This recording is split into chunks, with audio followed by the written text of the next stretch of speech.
Big boss Kannada season 11 ಅಂತಿಮ ವಾರದಲ್ಲಿದ್ದು grand ಫಿನಾಲೆಗೆ ಇನ್ನು 2 ದಿನ ಬಾಕಿ ಇದೆ. 25 ಜನರ ಪೈಕಿ 6 ಮಂದಿ ಸ್ಪರ್ಧಿಗಳು ಫಿನಾಲೆಗೆ ಕಾಲಿಟ್ಟಿದ್ದು ನಟಿ ಗೌತಮಿ ಜಾಧವ್ ಹಾಗೂ ಧನ್ರಾಜ್ ಆಚಾರ್ ಕೊನೆಯ ಹಂತದಲ್ಲಿ ಈ ಅವಕಾಶವನ್ನು ಕಳೆದುಕೊಂಡಿದ್ದಾರೆ.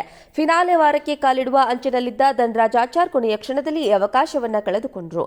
100 ದಿನ ಬಿಗ್ ಬಾಸ್ ಮನೆಯಲ್ಲಿ ಕಳೆದಿರುವ ಧನ್ರಾಜ್ ಕಪ್ ಗೆಲ್ಲದಿದ್ರೂ ತಮ್ಮ ಮುಗ್ಧತೆ ಪ್ರಾಮಾಣಿಕತೆಯಿಂದ ಜನರ ಮನಸ್ಸು ಗೆದ್ದಿದ್ದಾರೆ. ಹೀಗಾಗಿ ಧನ್ರಾಜ್ ಆಚಾರ್ ಎಲಿಮಿನೇಟ್ ಆಗುತ್ತಿದ್ದಂತೆ ಬಿಗ್ ಬಾಸ್ ನಿರ್ಧಾರದ ವಿರುದ್ಧ ಪ್ರೇಕ್ಷಕರು ಅಸಮಾಧಾನಗೊಂಡಿದ್ರು. ಆ ವಾರ ಮೊದಲೇ ಮಿಡ್ವೀಕ್ ಎಲಿಮಿನೇಷನ್ ಘೋಷಣೆ ಮಾಡಿದ್ದ ಬಿಗ್ ಬಾಸ್ ಧನ್ರಾಜ್ ಸೇಫ್ ಆಗುತ್ತಿದ್ದಂತೆ ಈ ಎಲಿಮಿನೇಷನ್ ಪ್ರಕ್ರಿಯೆಯನ್ನು ರದ್ದು ಮಾಡಿದ್ದಾರೆ. ಧನ್ರಾಜ್ ಟಾಸ್ಕ್ನಲ್ಲಿ ಕನ್ನಡಿ ನೋಡಿ ಪೂರ್ಣಗೊಳಿಸಿದ್ರು ಎನ್ನುವ ಕಾರಣ ಕೊಟ್ಟು ಮಿಡ್ವೀಕ್ ಎಲಿಮಿನೇಷನ್ ರದ್ದು ಮಾಡಿ ಬಿಗ್ ಬಾಸ್ ಕೊನೆಗೆ ಧನ್ರಾಜ್ ಸ್ವತಃ ತನ್ನನ್ನು ನಾಮಿನೇಷನ್ನಲ್ಲಿ ಸೇರಿಸಿಕೊಳ್ಳಿ ಎಂದು ಹೇಳಿದ ಬಳಿಕ ಮತ್ತೆ ನಾಮಿನೇಷನ್ ಪ್ರಕ್ರಿಯೆಗೆ ಅವಕಾಶ ಮಾಡಿಕೊಟ್ರು. ಈ ಹಿಂದೆ ಅನೇಕ ಸ್ಪರ್ಧಿಗಳು ಆಟದಲ್ಲಿ ತಪ್ಪು ಮಾಡಿ ಗೆದ್ದಿದ್ರು. ಅಂತವರಿಗೆ ಮತ್ತೆ ಅವಕಾಶ ಕೂಡ ಕೊಟ್ಟಿದ್ರು. ಆದರೆ ಧನ್ರಾಜ್ ಪಾಲಿಗೆ ಬಿಗ್ ಬಾಸ್ನಿಂದ ಯಾವ ಕ್ಷಮೆಯೂ ಸಿಗಲಿಲ್ಲ. ಇದು ಪ್ರೇಕ್ಷಕರನ್ನ ಬಹಳ ಕಾಡಿದೆ. ಹಾಗಾದ್ರೆ ಬಿಗ್ ಬಾಸ್ ಪಕ್ಷಪಾತ ಮಾಡಿದ್ರ? ಬಿಗ್ ಬಾಸ್ ತಂಡದಿಂದ ಧನ್ರಾಜ್ಗೆ ಅನ್ಯಾಯ ಆಯ್ತಾ ಎನ್ನುವ ಪ್ರಶ್ನೆಗಳು ಉದ್ಭವವಾಗಿದ್ದು, ಈ ಪ್ರಶ್ನೆಗೆ ಸ್ವತಃ ಧನ್ರಾಜ್ ಉತ್ತರಿಸಿದ್ದಾರೆ. ಇತರೆ ಸ್ಪರ್ಧಿಗಳಿಗೆ ನೀಡಿದಂತೆ ಧನ್ರಾಜ್ಗೆ ಯಾಕೆ ಮತ್ತೊಂದು ಅವಕಾಶ ನೀಡಿಲ್ಲ?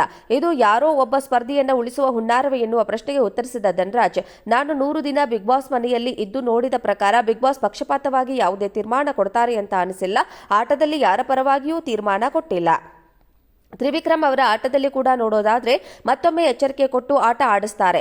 ಎಲ್ಲೂ ಯಾರಿಗೂ ಮೋಸ ಆಗಬಾರದು ಅಂತ, ನಿಯಮದ ಉಲ್ಲಂಘನೆ ಆಗಬಾರದು ಎಂದು ಮತ್ತೆ ಆಟ ಆಡಿಸ್ತಾರೆ. ನನ್ನ ಆಟದ ವಿಚಾರದಲ್ಲಿ ಮೊದಲನೆಯದಾಗಿ ಉಸ್ತುವಾರಿ ನೋಡಬೇಕಿತ್ತು. ಅಲ್ಲದೆ ಆಟಗಾರರಾಗಿ ನಾವು ಕೂಡ ಅರ್ಥ ಮಾಡಿಕೊಳ್ಳಬೇಕಿತ್ತು. ಟಾಸ್ಕ್ ಪುಸ್ತಕ ಓದಿ ನಿಯಮಗಳನ್ನು ಅರ್ಥ ಮಾಡಿಕೊಳ್ಳೋದು ನಮ್ಮ ಜವಾಬ್ದಾರಿ ಕೂಡ. ಒಟ್ಟಾಗಿ ಎಲ್ಲರದು ತಪ್ಪಾಗಿ ಕೊನೆಯಲ್ಲಿ ಬಿಗ್ ಬಾಸ್ ಪ್ರವೇಶವಾಯಿತು. ಎಲ್ಲೋ ಒಂದು ಕಡೆ ಆಗಿ ಹೋಯಿತು ಎನ್ನುವಷ್ಟರಲ್ಲಿ ಮತ್ತೆ ಚರ್ಚೆಗೆ ಗ್ರಾಸವಾಯಿತು ಎಂದು ನ್ಯಾಷನಲ್ ಟಿವಿಗೆ ನೀಡಿದ ಸಂದರ್ಶನದಲ್ಲಿ ಧನ್ರಾಜ್ ಹೇಳಿದ್ದಾರೆ. ಬಿಗ್ ಬಾಸ್ ಕನ್ನಡ ಸೀಸನ್ 11 ಅಂತಿಮ ವಾರದಲ್ಲಿದ್ದು ಗ್ರ್ಯಾಂಡ್ ಫಿನಾಲೆಗೆ ಇನ್ನು 2 ದಿನ ಬಾಕಿ ಇದೆ.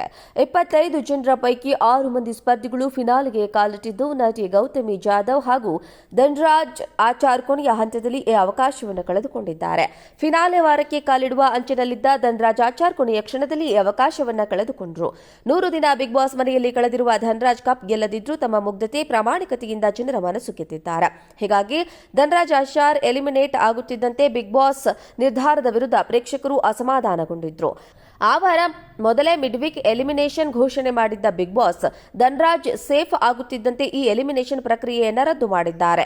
ಧನ್ರಾಜ್ ಟಾಸ್ಕ್ನಲ್ಲಿ ಕನ್ನಡಿ ನೋಡಿ ಪೂರ್ಣಗೊಳಿಸಿದ್ರು ಎನ್ನುವ ಕಾರಣ ಕೊಟ್ಟು ಮಿಡ್ವೀಕ್ ಎಲಿಮಿನೇಷನ್ ರದ್ದು ಮಾಡಿ ಬಿಗ್ ಬಾಸ್ ಕೊನೆಗೆ ಧನ್ರಾಜ್ ಸ್ವತಃ ತನ್ನನ್ನು ನಾಮಿನೇಷನ್ನಲ್ಲಿ ಸೇರಿಸಿಕೊಳ್ಳಿ ಎಂದು ಹೇಳಿದ ಬಳಿಕ ಮತ್ತೆ ನಾಮಿನೇಷನ್ ಪ್ರಕ್ರಿಯೆಗೆ ಅವಕಾಶ ಮಾಡಿಕೊಟ್ರು. ಈ ಹಿಂದೆ ಅನೇಕ ಸ್ಪರ್ಧಿಗಳು ಆಟದಲ್ಲಿ ತಪ್ಪು ಮಾಡಿ ಗೆದ್ದಿದ್ರು. ಅಂತವರಿಗೆ ಮತ್ತೆ ಅವಕಾಶ ಕೂಡ ಕೊಟ್ಟಿದ್ರು. ಆದರೆ ಧನ್ರಾಜ್ ಪಾಲಿಗೆ ಬಿಗ್ ಬಾಸ್ನಿಂದ ಯಾವ ಕ್ಷಮೆಯೂ ಸಿಗಲಿಲ್ಲ.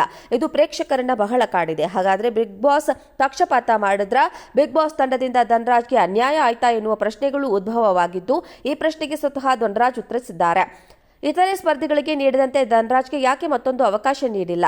ಇದು ಯಾರೋ ಒಬ್ಬ ಸ್ಪರ್ಧಿಯನ್ನ ಉಳಿಸುವ ಹುನ್ನಾರವೇ ಎನ್ನುವ ಪ್ರಶ್ನೆಗೆ ಉತ್ತರಿಸಿದ ಧನ್ರಾಜ್, ನಾನು 100 ದಿನ ಬಿಗ್ ಬಾಸ್ ಮನೆಯಲ್ಲಿ ಇದ್ದು ನೋಡಿದ ಪ್ರಕಾರ ಬಿಗ್ ಬಾಸ್ ಪಕ್ಷಪಾತವಾಗಿ ಯಾವುದೇ ತೀರ್ಮಾನ ಕೊಡ್ತಾರೆ ಅಂತ ಅನಿಸಿಲ್ಲ.